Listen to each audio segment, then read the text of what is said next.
what I would like you to get used to doing is this idea of analyzing your answers to see if they're right. I cannot tell you how many times I've given exams where the question has an answer that needs to be positive, and the student comes up with a ridiculously negative answer, and because they didn't examine it, they didn't really get any credit on it. And it's oftentimes a silly mistake, but analyze your answer.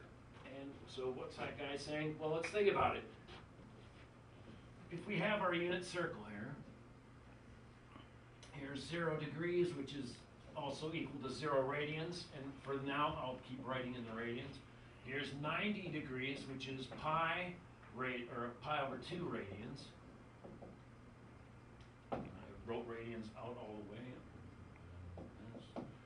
This is pi radians, which is 180 degrees. So what am I going on about?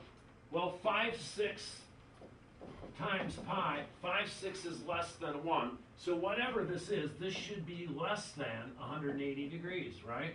Because if the 5/6 weren't there, it'd be pi, which is equal, so it's less than.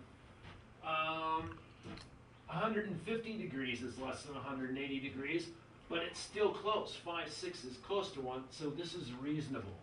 And I hope I can impress upon you this notion of testing and thinking about your solutions, especially when you're taking exams. And in this class and any other math class, many of you, I doubt there's anyone here who just has to take this. Almost all of you are going to be taking Cal 1 and beyond.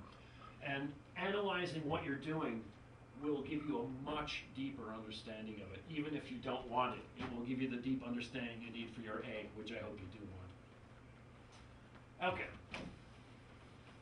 So let's do a couple more of these, and then I think this is going to be about your lecture. And what I'll do is I'll find some problems to put up. Actually, the document that I posted in our assignments has some questions, and I'd like you to work them out. Actually, so B and C is up there. So B says turn 3 pi over 2 into degrees. And C says turn 315 degrees into radians. Okay? So one of these things to remember, and absolutely it's okay to look this up, we want to go from radians to degrees. So basically the unit factor, if we want to go from inches to feet, we need the feet on top. If we want to go from feet to inches, we need the inches on top. And this is one way you can remember it. I want to go from radians to degrees. The conversion factors has to have degrees on top so it doesn't cancel out. So I know it's 180 degrees. I'll use this as my symbol for degrees, divided by pi radians. I'm already going to stop writing radians in here, okay, because I'm lazy. And so I want this to go into degrees. So what I'm going to do is I'm going to multiply this by the conversion factor. So this is 3 pi over 2. This cancels out. 2 goes into 189 times. This is 270 degrees. And hopefully you remember that from this picture, which actually you might not. A whole bunch of you may have never seen this before. Here is 90 degrees. Here is 180 degrees. This is 270 degrees. And once again, this is 360 degrees. Okay, what about 315 degrees to radians? Well, I want it to end in radians, so the conversion radians has to be on the top. So it's going to be 315 degrees times something. The degrees got to be on the bottom to cancel the degrees on top. So this is going to be 180 times pi. Also, I'm not going to write the radians in. And now, what am I going to do? So the degrees cancel out. This is 315 over 180 pi. How much does this clean up? So at a certain point, you can probably write this as a nice fraction, but I'm actually quite tired today and feeling very lazy. So I won't mind if occasionally you feel the same way and use your calculator.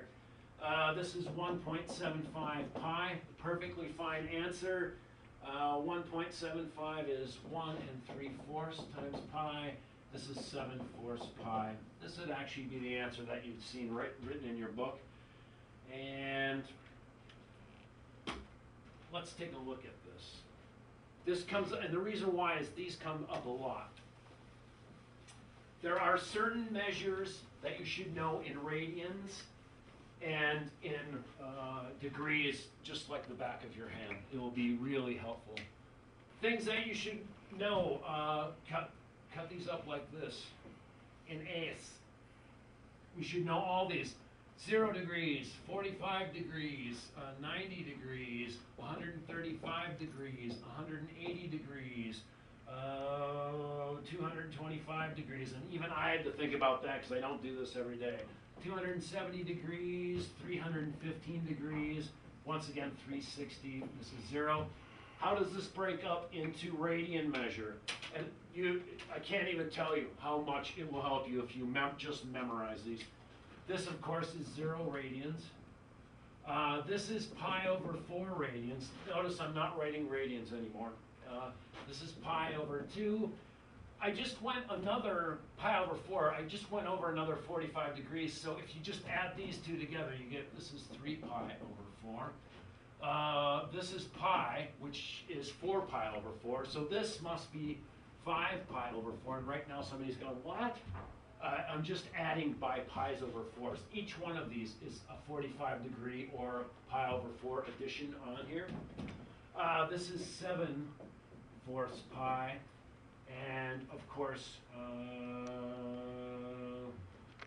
no, because this is 7/4 pi. Let me see here. You better shut that off for a second. No, sorry, you don't got to. Duh, me stupid. This is 6/4 pi, which is, we write it as 3 pi over 2. And then this is, of course, 7/4 pi, which is what we just did. And back here, this is 2 pi. Okay, so I appreciate it. I also appreciate the fact that this is the first time this course is being offered through KUC Delivery, and we're just going to have to kind of work a little bit to get the delivery method going. But just stay focused, stay on, trust me. Believe it or not, I'm actually good at this. I'll see you tomorrow.